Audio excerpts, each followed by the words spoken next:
Welcome to our channel. Today we how to authorize client sharing using Google Drive for accounting. Easy tutorial step by step clearly. First, open your Google Drive by navigating to drive.google.com. Log in with your Google account credentials if prompted. Once you're in Drive, locate the folder or file you want to share with your clients. Right-click on the folder or file and select the Share option from the drop-down menu. In the Sharing Settings window, enter the email addresses of your clients in the Add People and Groups field. Make sure to adjust the permissions next to their email addresses. You can choose between Viewer, Commenter, or Editor access. Select Viewer if you only want them to see the documents without making changes. Choose Commenter if you want them to provide feedback but not edit the content.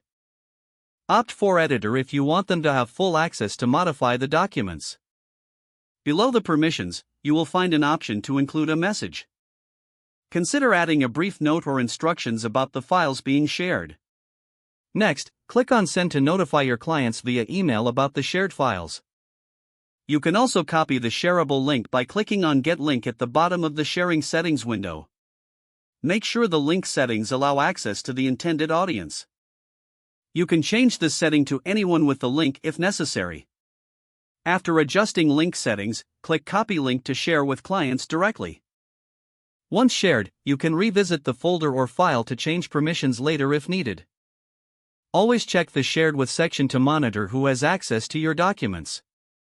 Remember to keep your clients' information secure and private. You have now successfully authorized client sharing using Google Drive for your accounting needs. If the page does not load, refresh the browser or try again in a private or incognito window. Make sure you are using the correct email address, then retype it carefully to avoid small typos. If your password is not accepted, use the Reset option and create a new strong password you can remember. Check your spam folder for verification or security emails, then complete any requested confirmation steps. Enable two-factor authentication if available to improve account security and reduce unauthorized access risk. After signing in, review your profile details so your contact information and settings are accurate and current. If you see an error message, note it down and try again after restarting your device and internet connection. Don't forget to like this video and subscribe to our channel for more step-by-step tech guides.